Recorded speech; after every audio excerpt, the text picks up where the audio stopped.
Masechet Sanhedrin Daf Sadi Gimel. We are in the middle of discussing the story of Hananiah, Mishael, and Azariah being thrown into the fire. And we're going to learn now a surprising ending to this story. Amar Rabbi Tanchum bar Chanilai Beshashi Yatsu Hananiah, Mishael, Azariah Mekibshan Ha'esh Ba'u kol umot ha'olam b'tavchu l'sonehen shel Yisrael l'penehem v'amru lahem yesh lachem Eloah kazeh v'atem mishtachavim laselem miyad patchu v'amru lecha Adonai hasedaka v'lanu Boshet Hapanim Kayom Hazeh.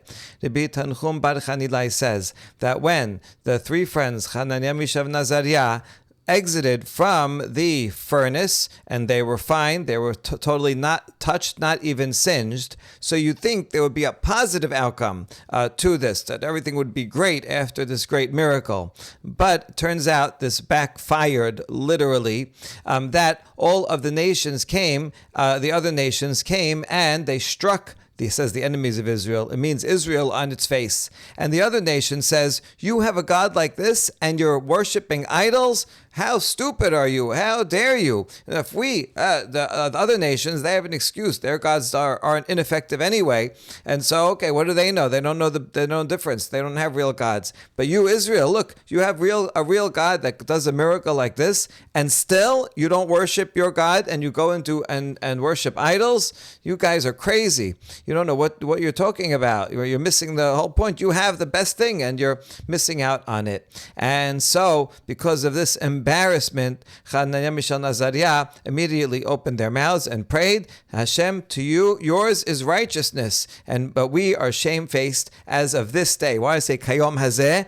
On this day, Israel was particularly shamed. That's true all the whole time. Anytime they're doing Avodah Zarah, they are shamed. Remember, only Hananiah, Mishael, and Azariah, these are only three among the Jews who refused to bow down. All the other Jews, they bowed down to the idol of Nebuchadnezzar. And so we quote this in our Tachanun even today to say, Hashem, you are right for any punishments that you give to Bnei Israel, and we are embarrassed by our behavior. So, ironically, the great strength and courage and miracle of Hananiah, Mishael, and Azariah ended up just highlighting the negative sin of all the other Jews.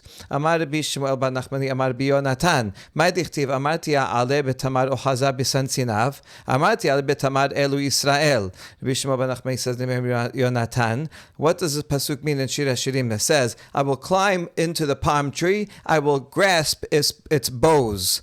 So I said, I will climb into the palm tree. That's a reference to the Jewish people. Jewish people are like a palm tree, and the ideal would, that goes straight up, that the whole Israel should be one directed to their Father in heaven. And so Hashem says, I wanted all of Israel to make a Kiddush Hashem and stand straight and not bow down to the idol, like straight like a palm tree. But in the end, most of the Jewish people gave in and they bowed down, except for just one branch, the branch that represents Hananiah, Mishael, and Azariah. So Hashem was hoping that everybody would withstand this test, but turns out only these three people did. Amar Rabbi Yochanan, Ma dichtiv ra'iti halayla v'hinei ish rocheb al sus adom v'hu omed ben hadasim asher ba'mesula.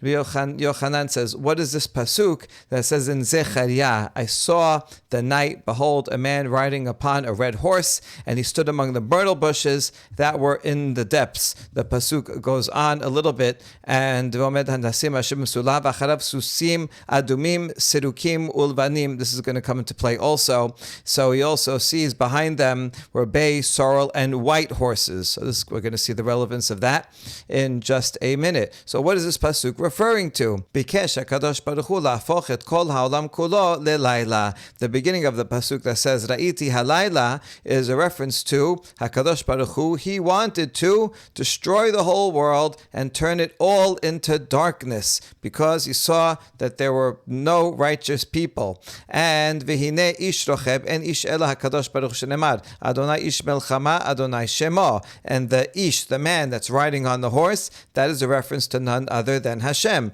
And because Hashem is called an ish in this pasuk that says God is a man of war.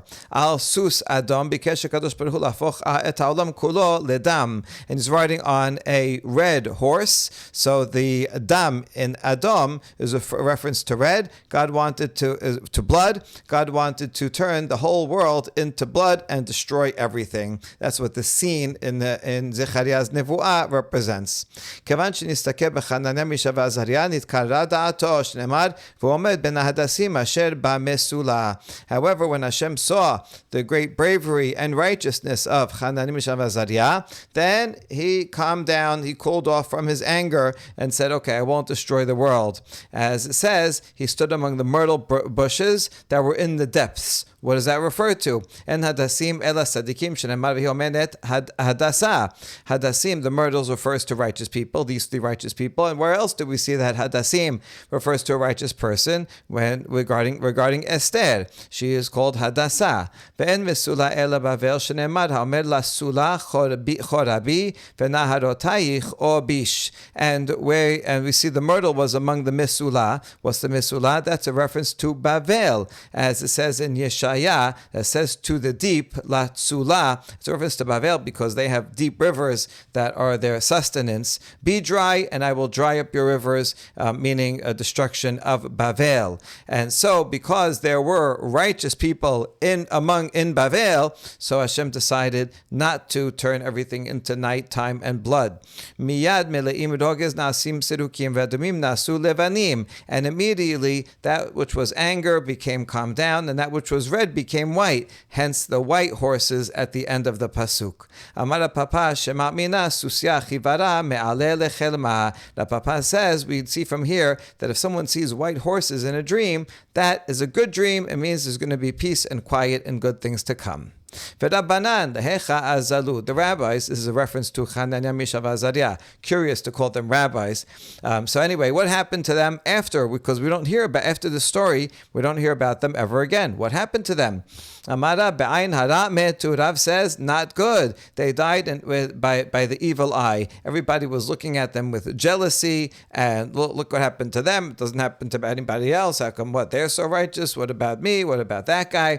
And so judged them with the evil eye, and they died. Shmuel amar barok tabu. Shmuel says they drowned in the spit of the nations. The nations were so disgusted, as we said before, by Israel, meaning their miracle backfired. They said, you have a God like this that does these miracles, and still you're worshiping idols, and the nations would spit on Israel. So much that these three sages drowned in that spit.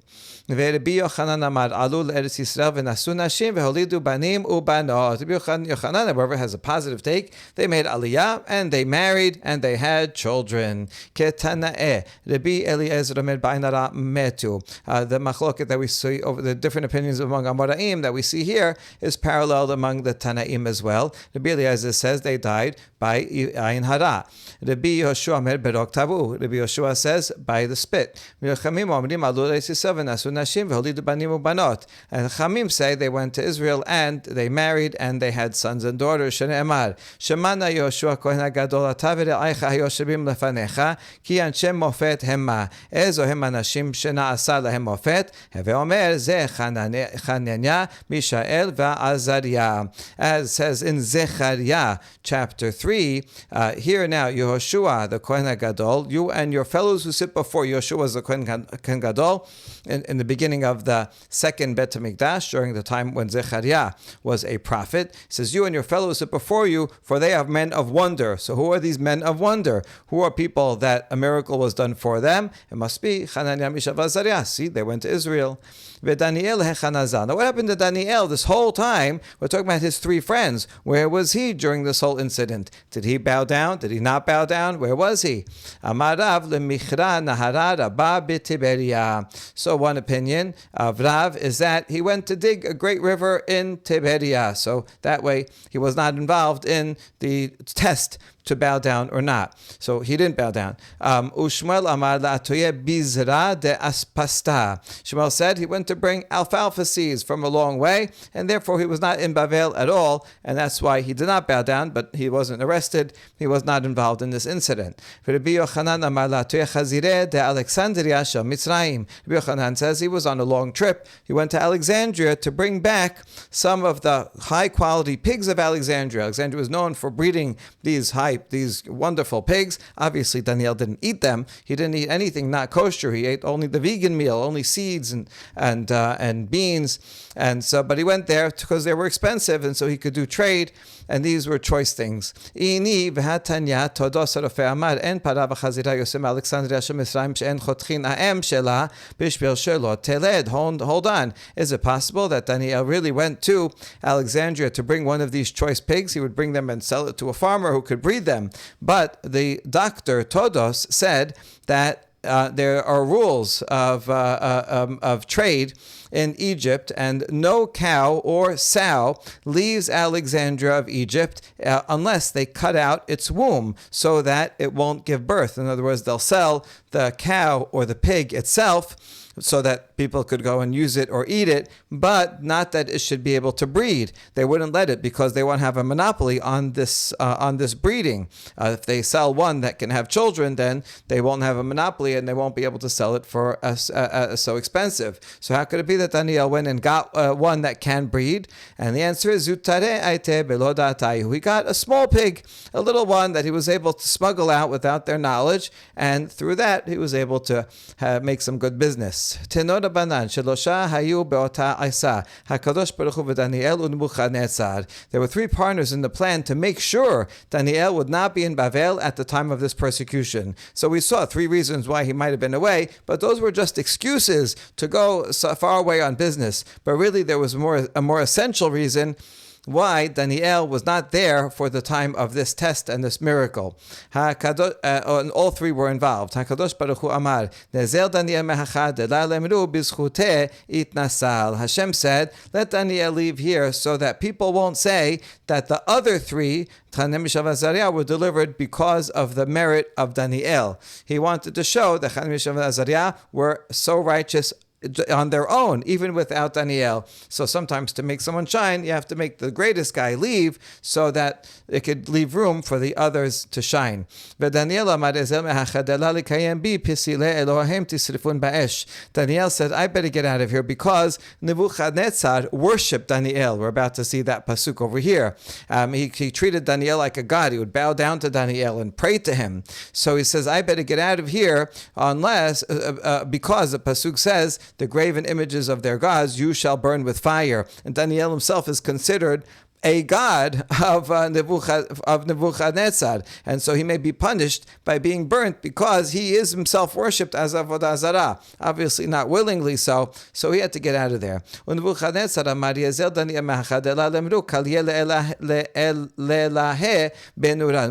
says Daniel also should get out of here so that people will not say that, look, Nebuchadnezzar burns his own god. Let's say that Daniel didn't bow down to him and he threw Daniel along with his friends into the fire. People will say, oh, look, Nebuchadnezzar worships Daniel, and now Nebuchadnezzar is throwing his own god into the fire. So it's better if Daniel not be here at all. And where do we see that Nebuchadnezzar bowed to Daniel? Pasuk says, Nebuchadnezzar fell upon his face and worshipped Daniel and commanded that they should offer an offering and pleasing aromas to him. They offered offerings to Daniel. So it could be a dangerous situation to be considered a god for a king for these various reasons. כה אמר אדוני צבאות אלוהי ישראל אל אחאב בן קוליה ואל צדקיהו בן מעשיה הני באים לכם בשמי לשקר. And now quoting an amazing story in Sefer Yirmiyah. Hashem tells Yirmiyah to go and prophesy to Achab and Sidkiah. These are not the kings of Israel and Judea. They happen to have the same name, but their last names are different. Achab ben Koliyah and Sidkiah ben Maaseyah. not kings. These are false prophets, horrible people, and they were doing such terrible things. Let's see. וכתיב ולוקח מהם כללה לכל גלות יהודה אשר בבבל לאמור ישימך אדוני כצדקיהו וכאחאב אשר כלה מלך בבל באש. And of them shall be taken a curse by all the captivity of Judea, when Bavel, saying, may Hashem make you like Sidkiah and like Achav, whom the king of Bavel toasted in fire. In other words, when in the future, when someone wants to curse someone else, they'll say, may you get a curse like these two individuals who were such evil people. What happened to them? The king of Bavel toasted them in fire. Asher serafam lo ne'emar ela asher kalam. It doesn't say burnt them in fire, but rather toasted. Amar Rabbi Yochanan mishum Rabbi Shimon ben Yochai melamed shasan kiklayot. And Rabbi Yochanan says, name of Rabbi Shimon bar Yochai, says it made them like toasted wheat. In the olden days, they would take wheat kernels and toast them, and they would that was delicious. It was like a dessert. And so that's what they did to their bodies. Didn't burn them thoroughly, but just toasted these guys on the outside. Yan asher asu nevala b'Yisrael vayanfu vayina'afu et neshe re'ahem. What did they do that was so bad? They did a terrible base thing. They committed adultery with the wives of their neighbors. How did they do that? My abud azu legabe berate de Nebuchadnezzar. Achab amar la ko amar Hashem ashmi'i el Sidkiah ve'Sidkiah amar ko amar Hashem ashmi'i el Achab. So they would go to various women and they would make believe that they're prophets, and each one would prophesy about the other. And Achav would say, Hashem told me that you should listen to Sidkiah and sleep with him. They would tell this woman. And then Sidkiah would go tell a woman, here Hashem told me you should go and sleep with Achav. And even though they were married women, but still, the prophet said to do it, so the women would be convinced, and they would work with each other. They were wingmen for each other to help each other to commit adultery. And one time they did this to the daughter of Nebuchadnezzar himself, which was not a good victim to pick. As la ve'amra le'abuha. So the daughter of Nebuchadnezzar went to her father and said, listen, this is what happened. I saw this prophet, his name was Achav. He told me that I should sleep with Sidkiah. What do you think, Dad? Amar la Elohehem shel elu sonezimahu ki atu legabach shedarinuhu legabai. Nebuchadnezzar says, it's impossible. These must be false prophets, because the God of this nation hates lewdness, hates adultery. And so it can't be that their God would tell you to do this. You know what? When they come to you, tell them to come to me. So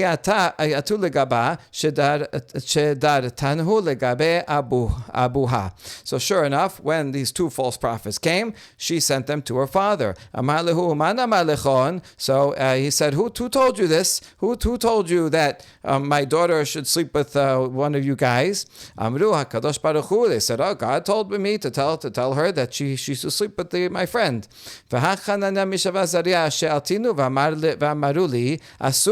And Nebuchadnezzar says, I asked my advisors, they're Jewish, they're from your nation. I asked them about the law, and they said it's prohibited. And then,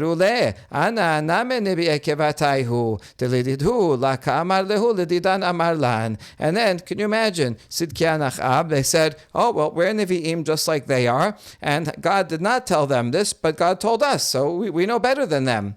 So you should listen to us. Amar lehu ana ba'ena de'ibdakinhu ki hechi dibdaktinhu leChananya, Mishael ve'Azariah. And Nebuchadnezzar says, you're as great as they are. You know what? I'm going to test you just like I tested them. I put them in the fire and nothing happened to them. So if you're really as great and even greater prophets than they are, then you should certainly withstand the fire. Amru le inun telatahavu v'anan teren. And Achab Sidkiah says, wait a second, the contest is not fair, because they had 3. So 3 people have greater merit. We're only 2. So maybe we don't, even though we're actually greater than them, but we're only 2 people, we may not have enough merit to withstand the fire. Amar lehu bacharu lechon man deba'itu bahadaichu. So Nebuchadnezzar says, okay, you can get a 3rd person. Pick anyone you want, and I'll put them in the fire with you. Pick the most righteous person you know.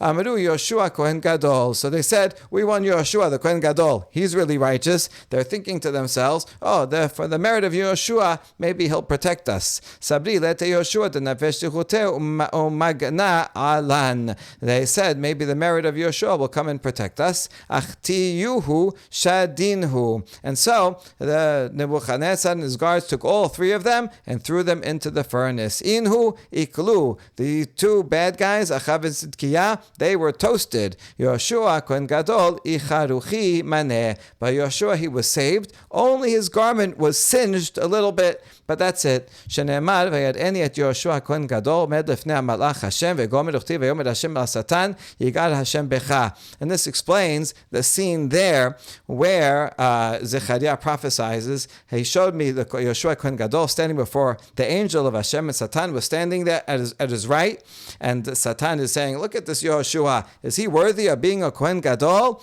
As it is written, the Lord said to, and then Hashem answered back to Satan, I rebuke you, Satan. God, who has chosen Jerusalem, shall rebuke you. Is this man not a firebrand plucked from fire? The main point of this pasuk is in the Vegomer, right? He is plucked from fire, meaning he's purified by fire. That's what it means literally. Here, they take it to mean he was thrown in the fire, and you see the burn marks. So Satan's like, look how he's all disheveled. Look at his clothing. Look how he has burn marks on him. Is he fit to be Kohen Gadol? And Hashem says, no, it's the opposite. He survived the fire. All he had was burn marks. So this is a sign of how great he is.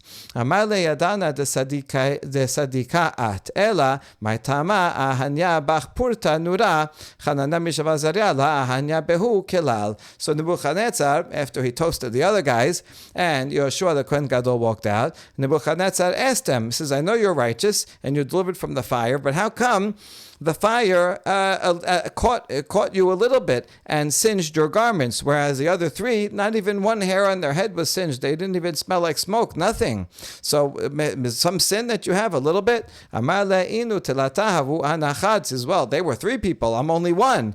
And so I can't, just one, I couldn't withstand as much as they did. Amar le'veha Abraham yachid hava. And so Nebuchadnezzar says, hold on, Abraham was also thrown into the fire and he was only one. It had no effect on him. So that's not a good answer.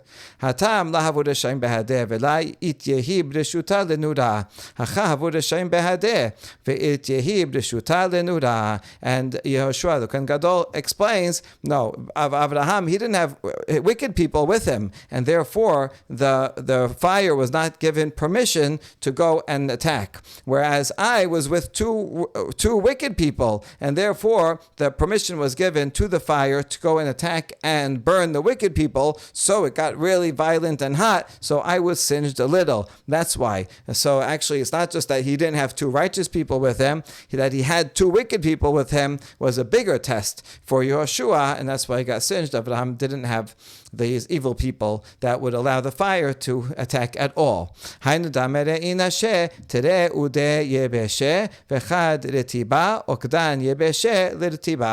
follows the folk saying that if there are two dry firebrands and one moist one, the dry ones will burn the moist one. Even if you have one log that's wet, but two logs that are dry, the two logs that are dry will keep the fire going and will end up burning the moist one also. Now, why was Yoshua punished? Even though we just said it's because he was with Rishayim, but still the fact that he was singed, we must be that he did something wrong. Amara papa shayu banav nosim nashim she'enan hagunot lechehuna v'lo micha bahen.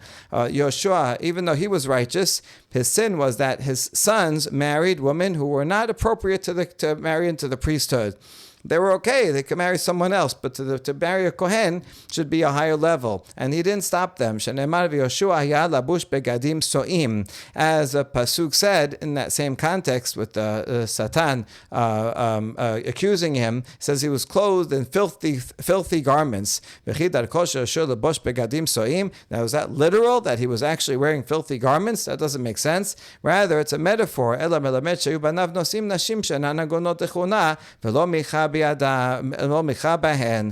the filthy garments is actually a reference to the fact that his sons were marrying women that were not appropriate to marry into the priesthood, and he did not stop them. So because of that, he was righteous, but because of that neglect, his clothing was singed. We now continue with another Agadah that is going to mention Hananiah, Mishael, and Azariah. Amar Rabbi Tanchum darash bar kapara besipori. Rabbi Tanchum says that Bar Kapara made a public lecture in Sipori in which he said the following: Ma dichtib shesh haseorim ha'ele natan li. Ruth goes back to Naomi after being in the field of Boaz, and she says, these 6 grains of barley he gave me. Now, what's the big deal? 6 grains of barley? Is that showing generosity? Ma shesh haseorim ile ma shesh seorim mamash v'chi darko shel Boaz yiten matana shesh seorim. If it means literally 6 grains of barley, is that the way of Boaz to give someone, a poor person, just 6 grains? That's nothing. Ela shesh sein. Rather, it must be referring to 6 se'ah, which is a huge amount. These are very big tubs of barley. So he was very generous. But then that also now is too much. Is it the way of a woman to carry 6 se'ah of barley? How's she going to carry that home? Doesn't make sense. אלא רמז רמז לה שעתידין 6 בנים לשאת ממנה שמתברכין ב6 ברכות, ואלוהן דוד ומשיח דניאל חנניה מישאל ועזריה. Rather, Boaz gave a hint to Ruth by giving her 6 items, and the hint was that she's going to be blessed with 6 descendants, that each will be blessed with 6 blessings. So now we're going to mention the 6 descendants, and then we're going to show how each of them were blessed with 6 good traits. And they are David, the Mashiach, Daniel, Hananiah, Mishael, and Azariah. David ichtib, vayan echad me'ane'arim. This is in the context of Shaul when he wasn't feeling good, and he asked, get me someone who knows how to play music to get him out of his depression. And so there was one of the servants there, and he said, oh, I know a good person who is a musician. Vayomed, hine ra'iti ben liYishai bet halachmi. He happens to be the son of Yishai from the house of Bethlehem, from Bethlehem. Yodean again, so number 1, he knows how to play instruments well. V'gibor Hayil, and he's a fine warrior. Ish milchama, man of war. Nabon davar, v'ish to'ar, v'Hashem imo. So he has all these traits. These are 8 traits. So you could hire him, and he'll be able to play music for you. ואמר רב יהודה אמר רב, כל הפסוק הזה לא אמרו דואג אלא בלשון הרע. Now, it doesn't say who this na'ad is, it's not identified, but we're going to say in a minute that it was none other than Doeg ha'adomi, the instigator who was actually against David. So Rav said that Doeg, although it sounds like these are nice things, one of the laws of Lashon Hara is you don't say good things about a person in front of someone who will turn it into bad, who will take it as a negative. And that's what Doeg is doing precisely here. He's saying what looks like compliments, but actually he's saying them in order to rile up the jealousy of Shaul. So here's what he actually meant to say. So he knows how to play instruments. He's going to make everything refer not to war, but to Torah, which is a general thing that Midrash always does. Instead of glorifying war, we glorify the back and forth of Torah. So he knows how to play. That means he knows how to ask questions. Gibor means he knows how to answer questions. Ish milchama sheder yisavitem b'milchamta shel Torah. A man of war, he knows how to give and take in the war of Torah. Ish Torah shemered panim b'halacha. He's fine looking. That means he can give a fine face to the halacha, give a good explanation to it. And he's very wise in understanding that he can derive one thing from another. And God is with him. That means that halacha always follows what David says. Now regarding all of them, Shaul said, oh, I have a son who is just like that. All right, my son Yonatan can do all of those things. But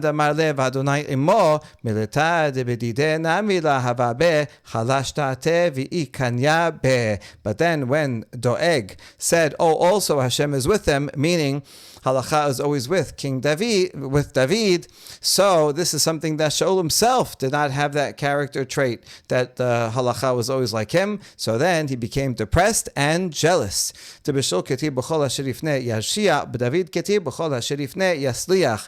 Shaul, it says whatever he turned to would get worse. Regarding David, it says whatever he put his mind to, whatever he turned to, would prosper. And so you see that Doeg was saying these as if it's nice things. Really, he just had to say, I know a person who knows how to play an instrument. That's all you need as a musician. But he added all these things to say, oh, I have a son like that, I have a son like that. And he said, and also, halacha is always like them, he always prospers. Then he got jealous. Now, how do you know that this Na'ad was in fact Doeg?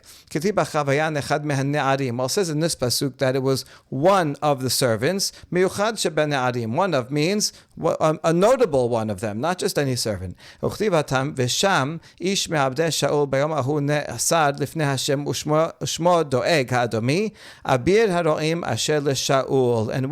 the Pesukim introduce Doeg, says there was a certain man of the servants of Shaul was there that day, timid before God, and his name was Doeg HaEdomi, the chief of the herdsmen that belonged to Shaul. So you see, he's one of the chiefs of the servants, so that's miyuchad. Mashiach, okay, so that we dealt with David, who had all these qualities. Mashiach also had 6 virtues. Dichtiv, v'nacha alav ruach Adonai, ruach chochma ubina, ruach esa ugbura, ruach dat v'yirat Hashem, uchtiv haricho b'yirat Hashem. So regarding the Mashiach, Yeshaya says that here's how you could tell who is going to be. The Spirit of God will rest upon him, and the Spirit of wisdom and understanding, Spirit of counsel and might, Spirit of knowledge and the fear of God. That's 5. And then in the next pasuk it says also that his delight shall be the fear of God. He shall neither judge after the sight of his eyes nor decide after the hearing of his ears. So this word v'haricho can be understood in multiple ways. And we're going to see a couple of ways to understand it right now. First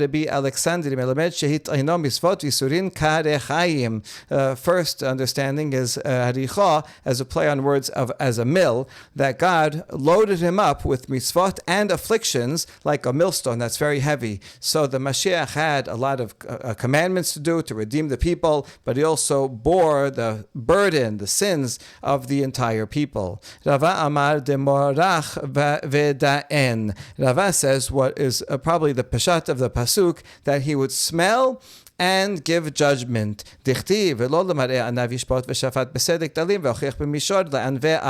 continuation of the pasuk says, he didn't just look with his eyes, because eyes can trick you. It can be an illusion. Someone looks like they're very upstanding and righteous, they all look very fine, but really inside they're no good, they're rotten. So just with eyes is hard to tell. But if you could sniff it out, like we even say now in a good detective or a dog that knows how to sniff out the real truth, so too the Mashiach will have that special sense, 6th sense, like a sense of smell that can understand and know who is really righteous and not. And through that, he will judge the poor and decide equity for the meek of the earth. And so that is one of his fine qualities. Now, Bar Koziba malach tarten shenin ufalga. Bar Koziva, this is Bar Kochva. His name actually was Bar Kuspa. We know that one of the places we know it from is from actual letters that we found in caves that were written by him or by his scribe.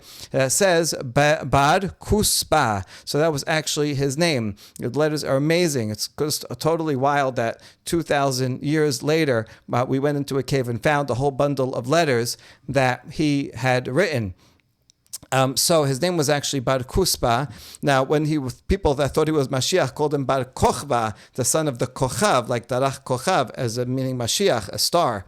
But then, when he was found out to be a liar, they renamed him again Bar Koziba, Kazav, the son of the liar. Anyway, he was successful as Mashiach. He led a successful rebellion against the Romans for 2.5 years until the Romans put it down and they killed him. So historical record says that the Romans killed Bar Kokhba.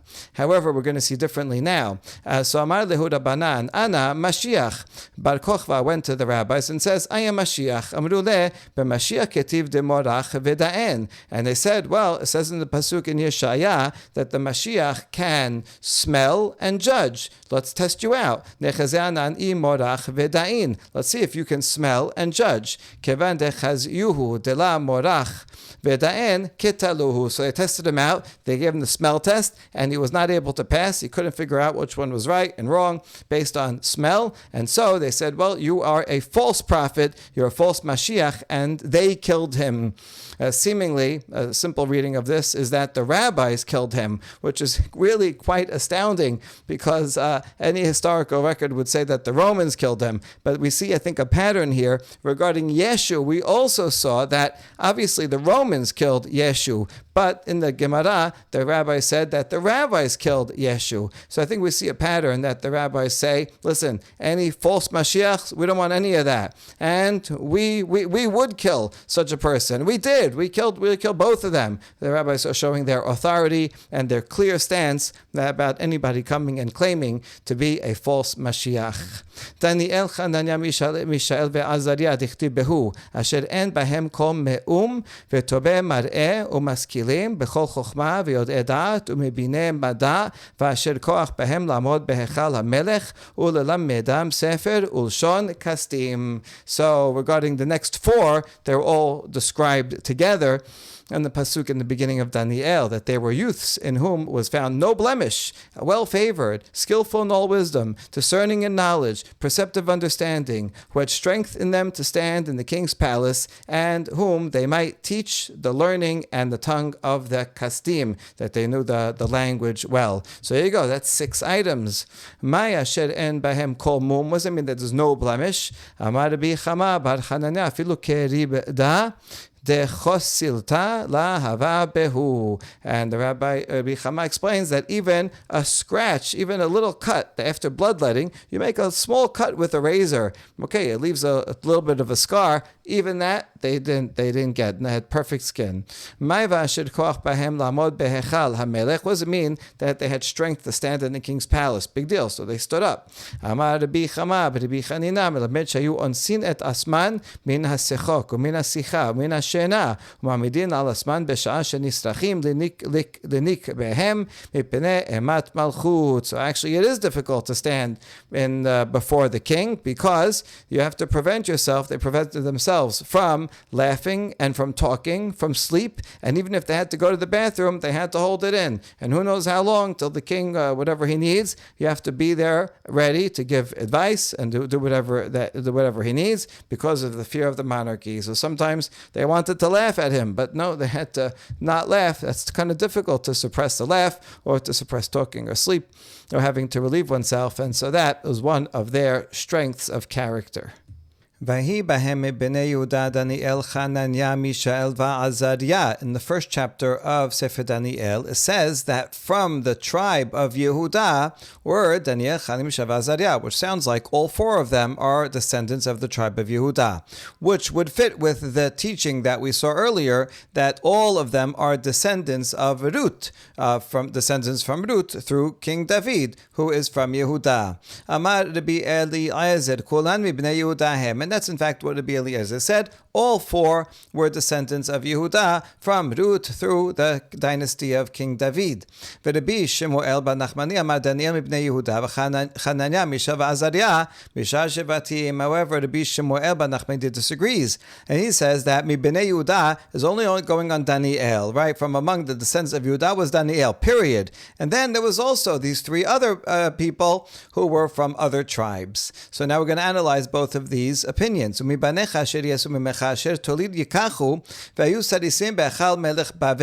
Yeshaya makes a prophecy to Chizkiah. This is after King Chizkiah shows off the treasure, the national treasures, to foreign dignitaries, to show off, look how rich we are, but that was not the right thing to do. And Yeshaya therefore gives him a curse, and he says, and of your sons that shall issue from you, they shall be taken away, and they will be sadisim in the place place of king of the king of Bavel. Now, a saris generally means a eunuch, someone who's castrated. Kings would do that. They would castrate their servants. Number one, so that the servants would not be able to fool around with the woman in his harem, so he could trust them. And also, they wouldn't go and marry and have families. They would be totally devoted forever to the king. So I don't know if this was an honor or a disgrace. A little bit of both, an honor to serve the king, but a disgrace to have to be castrated in order to do that. So this is a curse that Yeshaya is telling Chizkiah,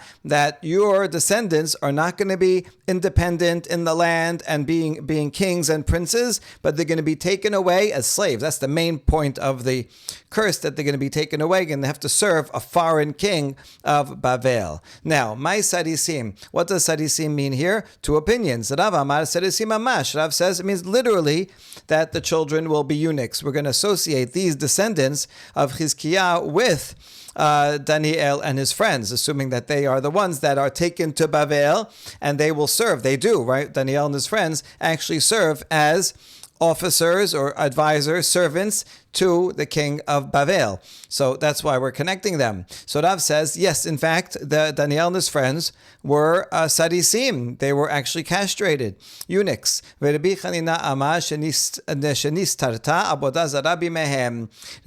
takes it metaphorically and says sadis means that idol worship was emasculated, was stopped during their lifetime. It did not reproduce, avodah zarah did not spread, did not grow, but rather was gotten rid of. So that would be a much more positive spin on it, and that would mean that they're not actually eunuchs. If we follow the opinion of Rabbi Chanina, who says that it means that they were not actually eunuchs, but it's only that avodah zarah stopped in their time. Then it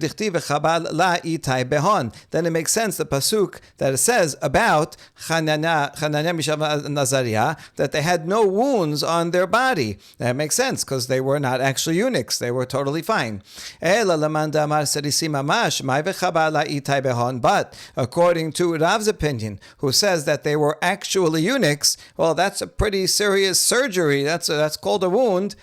If they were actually castrated. So the answer is chavala denura. When it says that they had no wound on them, it means no wound from the fire, because they were thrown in the fire and they were untouched by the fire. But they did have a wound from being eunuchs. Hold on, we already have a pasuk that says even the smell of fire did not pass over them. So that means all the more so. So if we know that the fire did not touch them at all, even smoke, they didn't smell like that. So then isn't that obvious? So why do we need another pasuk to say that the fire did not burn them? And the answer is no, we do need both. La chabala v'la recha. Number one, that they weren't hurt from the fire, and two, that the odor of the fire didn't affect them at all. So both pasukim are talking about the fire, but in fact they were eunuchs, so they did have a wound from that. Bishlama leman dama shenistera avodah zarah b'mehem. Hanu dichtiv ko amar Adonai lasarisim asher yishmeru et shebetotai vegomer. Ela leman damar sarisim mamash mishtaikera bigenuta desadike. Now we're going to quote a different pasuk in Yeshaya 56, where Yeshaya is speaking to Sadisim. He's speaking to these Jews who were eunuchs, who were not able to have children, and he gives them comfort and says, listen, even though you cannot have families, but you're going to keep Shabbat, and you'll still follow the mitzvot, and you'll be remembered for good. And so he gives them a lot of positive reinforcement, even though they won't be able to have children. That's the context. And so we're assuming that the Sadisim that Yeshaya is talking about are Daniel and his friends. So it says, Hashem tells the Sadisim that they should continue to keep Shabbat and do what Hashem pleases and keep the Berit. Just because they're Sadisim doesn't make them patur from mitzvot. They should still do the mitzvot, and still it will be counted as good for them. So if you say that Sadisim means that Avodah Zarah stopped at that time, well then it makes sense that Yeshaya would be referring to Daniel and his friends as Sadisim, because it's a positive statement to say, Sadisim, you guys, you're so great, you stopped Avodah Zarah, so continue doing good things and keep Shabbat and so on. It makes sense to call them sadisim because that would be a positive attribute that they stopped avodah zarah. But according to Rav, who says they were actually eunuchs, why would the pasuk call them by a negative aspect of them? You can call them by their names. Chananya, Mishael, Azariah, you're doing a good job and you should keep doing it and keep Shabbat. Why would you pick on the one negative aspect of them, something embarrassing about them, and specifically call them, oh, you eunuchs, you castrated people? Why would you focus on that negative aspect of what happened to them? And the answer is, ha-veha, hava-behu. According to this opinion, he'll have to say that actually it's both meanings. Number one, they were physically eunuchs, and second, also they stopped with avodah zarah. So when the pasuk calls them, you guys, you sadisim, so it could be meant in a negative way, it's true, but it could also be meant in a positive way. So we'll think of it in the positive way, and so therefore the Rav would actually, although he says that they were physically eunuchs, he will also say that they stopped avodah zarah in their time, so it's also a positive attribute. Bishlama leman damar sadisim mamash, hanu dichti bebeti ubechomati ubechomotai yad vashem tob mebanim umibanot. So now back to that same pasuk, the continuation says, and I will give in my house and within my walls a memorial better than sons and daughters. I will give him an everlasting name that shall not be excised. In other words, don't worry that you don't have biological children of your own. I'm going to have a memorial, make you a memorial in my house. Yad Vashem. This means a memorial. This comes from the Museum of the Holocaust. Yad Vashem, even for those who have no descendants because they were killed in the Holocaust, this memorial will be a place where they will be remembered forever. So that's where the name comes from. So we understand this pasuk. If you say that they were actually eunuchs and couldn't have children, then it makes sense for Yeshaya to be giving them comfort and saying, don't worry, those who are sadisim, they will have a memorial in the future, even though they don't have biological children. But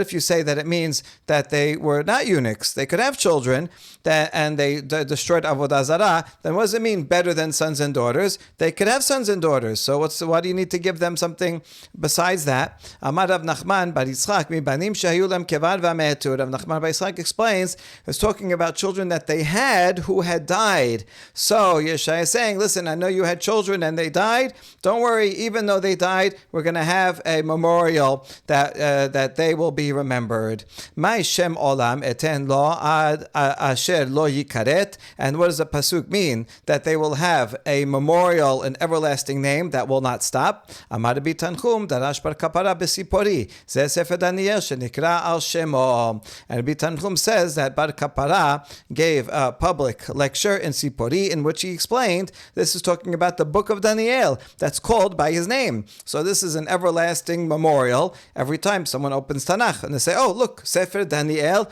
they will remember Daniel. So even though Daniel either never had children, or if he was a eunuch, or maybe he had children but they died, so even though he didn't have surviving children, still he will be remembered forever, not through his biological children, but by the name of the book that is called by his name.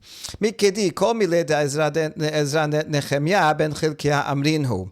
Nehemiah ben Chilkiah ma'itama la'ikere sifra al shemeh. Since we're talking about namings of books, now we're going to talk about the book of Ezra Nehemiah. Nowadays, Ezra and Nehemiah are considered two separate books. Ezra starts chapter 1, and then Nehemiah looks like it's a separate book, also has a chapter 1 and continues. However, in the times of the Talmud, they were all part of one book called Sefer Ezra. There was no Sefer Nehemiah. They had all the same chapters, all the same words, but Ezra and Nehemiah together were called the book of Ezra. Now, since all the matters that are related in Sefer Ezra, Nehemiah is the one that actually wrote them. So therefore, why isn't the book called Sefer Nehemiah? Since he's the one that actually authored them, he's telling us about the things that Ezra said and about the things that Ezra did. But really, since Nehemiah is writing it, it should be called Sefer Nehemiah, not Sefer Ezra. Amar Rabbi Yirmiyah bar Abba mipnei shechazik Tobah le'atzmo shenemar zochra li Elohai le'Tobah. And the reason is Nehemiah was punished because he sought a name for himself. He wanted to take credit for all the good things he did. As it says in the book of Nehemiah, remember me, God, for good. Right? Remember all the good things I did. You're supposed to, we saw before, you should not be humble and not have to take credit. You do good things, and so you don't have to take credit for it. So why is he being so selfish to say, God, remember, make sure everybody knows that I'm responsible and I did these good things. So this was a negative, and therefore kana midah keneged midah, because he was seeking attention, therefore he gets no attention, and the book is not called by his name at all. David name memar amar zochreni Adonai b'son amecha pokteni bishuatecha. Hold on, if this is such a bad thing to say, remember me, then what about King David? He also said, remember me, Hashem, when you show favor to your people, visit me with your salvation. So he says basically the same exact word. Instead of zochra li, he says zochreni Hashem. So how come David was not punished in the same way?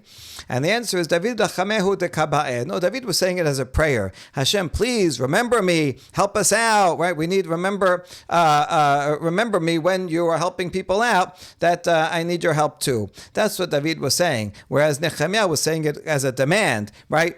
Make sure to remember. Put my name on the plaque. I want to be remembered and take credit for it. So they said it in a different manner. Rav Yosef Amar mipnei shesiper bignutan shel rishonim. Rav Yosef has a different answer. Why was the book of Ezra / Nehemiah called the book of Ezra and not called the book of Nehemiah, even though Nehemiah actually wrote most of it?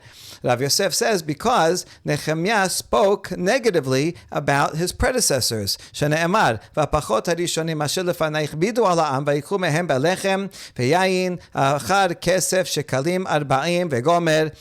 Nehemiah said he was a governor. He was appointed by the Persian king to be governor of Judea.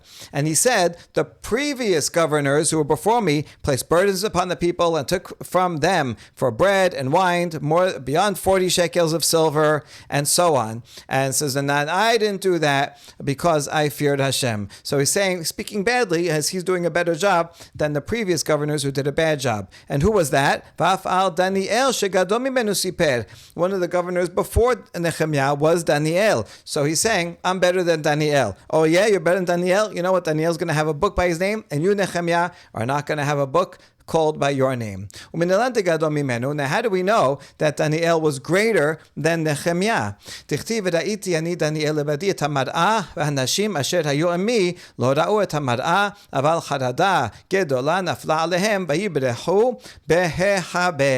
We know this because in Daniel chapter 10, it says that Daniel saw this man clothed with linen and he was radiant, and it describes it in detail. And then Daniel says, I alone saw the vision, and the other men who were with me did not see the vision. But even though they didn't see it, they felt a great trembling and they ran away. They had some kind of sense that there was a vision around, even though they didn't see it, but they were scared. But you see, Daniel's the only one that was able to see this vision. So he was greater than those other people. Now those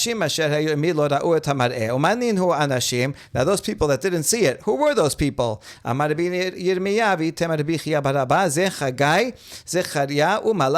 Those were the greatest Nevi'im of the time. The greatest Nevi'im, even they didn't see this vision.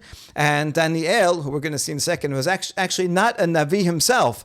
He was able to see this vision. It wasn't a prophetic vision, maybe some kind of other Ruach HaKodesh or something, but he was able to see the vision and they weren't. So if Daniel is greater than Chagai, Zechariah, Malachi, then certainly he's greater than Nehemiah, who was not a prophet at all. So therefore Daniel was greater, and Nehemiah should not have spoken negatively about him, and Nehemiah was punished for that reason.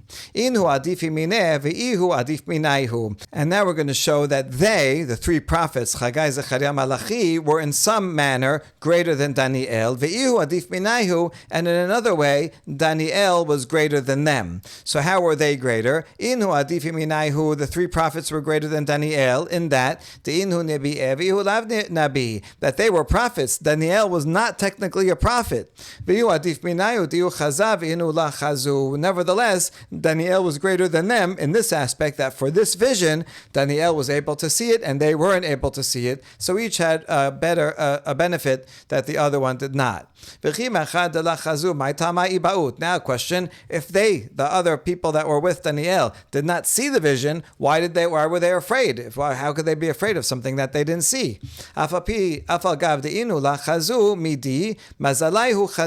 Even though they didn't see, but their mazal, their constellation, their guardian angel saw it. Maybe today we could translate as their subconscious. They didn't realize that they saw it, but something about them sensed that there was something going on there. And so sometimes you feel afraid of something that you don't consciously know, but your subconscious or your angel knows that there's something scary here and prompts you to feel afraid.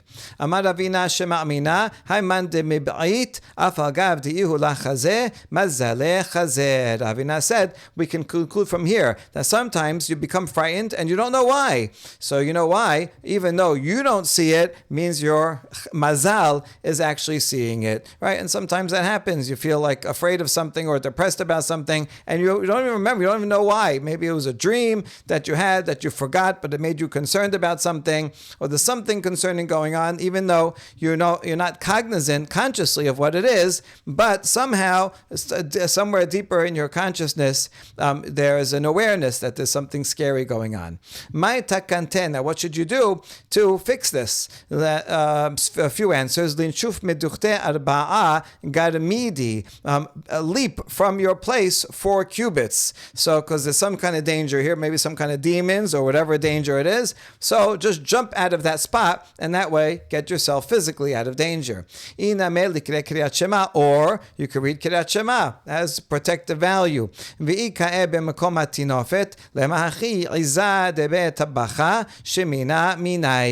And if you're in a place of filth where you're not allowed to say Shema, I don't know if the Shema is itself a protection, or it will make you concentrate on Hashem, and through that you'll concentrate on spiritual things, and that way get out of it, whatever it is. If you can't say Shema because it smells and you're not allowed to say Shema in such a dirty place, then you just say this formula: the goat of the slaughterhouse is fatter than I.